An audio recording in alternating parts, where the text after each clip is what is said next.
Assalomu alaykum, kanalimiz obunachilari. Mana keyingi zakazlarimiz Jalaquduq tumaniga olib keldik.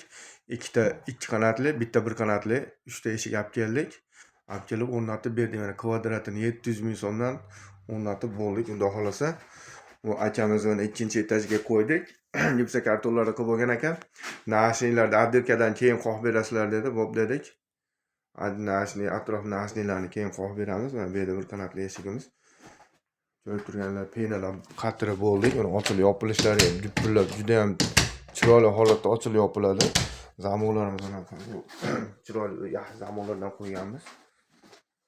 O'zbekiston bo'ylab olib borib o'rnatish yo'q, bu dastlabkasi ichida, vodiy bo'ylab olib borib o'rnatish istanachasi ichida bo'lyapti. Bemalol telefon qila olasizlar. Hatto kamchiliklar bo'lsa, ancha-muncha ijodatchilik yeri yo'q. Bu yerda yana bitta eshigimiz bor, 2 qanotlik. Juda chiroyli chiqdi. Kimga shunaqa eshik romlar kerak bo'lsa, bemalol murojaat qila olasizlar.